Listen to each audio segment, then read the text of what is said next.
মানবজমিনের আজকের যে রিপোর্টটা আপনারা সবাই দেখেছেন। এখানে মূলত রিপোর্টটার মূল বিষয়বস্তু থেকে আমাদের দৃষ্টি সরিয়ে দেওয়া হচ্ছে। এখানে এনসিপি নেতা নাহিদ ইসলাম এই গণ অভ্যুত্থানে যিনি নেতৃত্ব দিয়েছেন তার চরিত্র অ্যাসাসিনেশন হচ্ছে তার এপিএসকে নিয়ে।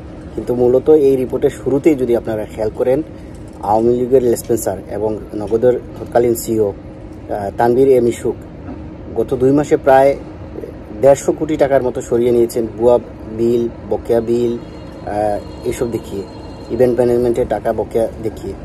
এই বিষয়টা নিয়ে কথা বলা উচিত ছিল, কিন্তু তা না করে বিরোধীরা কী করতেছেন, আপনার এসে নাহিদ ইসলামের চরিত্র অ্যাসাসিনেশনে, আমি বলছি না নাহিদ ইসলামের এপিএস এখানে জড়িত নেই বা কী করছেন না করছেন সেটা হচ্ছে ভিন্ন আলাপ, কিন্তু আপনারা যদি এখানকার রাইট নাও ডেপুটি সিও যিনি আছে মুইজ নাকি, ওনার ব্যাপারে তো আলাপ করার কথা ছিল, কিন্তু সেটা হচ্ছে না। এটাই হচ্ছে মূল বিষয়। আমরা আসলে টুইস্ট করতে খুব ভালো জানি। এই আলাপটা জরুরি ছিল মুইজ তাসনিম তকি, যিনি ডেপুটি সিও, তার গত 18 মে ওনাকে গ্রেফতার করা হয়েছিল, কিন্তু ডিবি অফিস থেকে তাকে কারাগারে না পাঠিয়ে তাকে সেখান থেকে ছেড়ে দেওয়া হয়েছে। এটা রহস্যজনক না? নাহিদ ইসলামের বিষয়ে যেটা হচ্ছে যে আতিক মুর্শিদ ওনার ব্যক্তিগত সহকারী।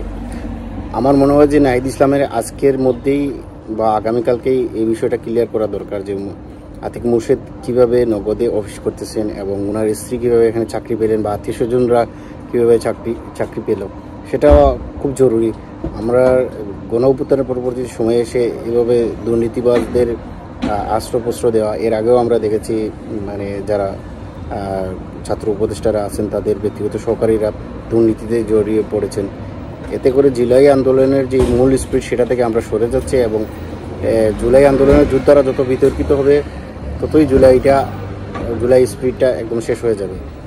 এটা আসলে খুব সতর্কতার সহিত নাহিদ ইসলামকে ক্লিয়ার করা দরকার এবং এটার মূল বিষয়বস্তুটা জাতিকে জানানো উচিত।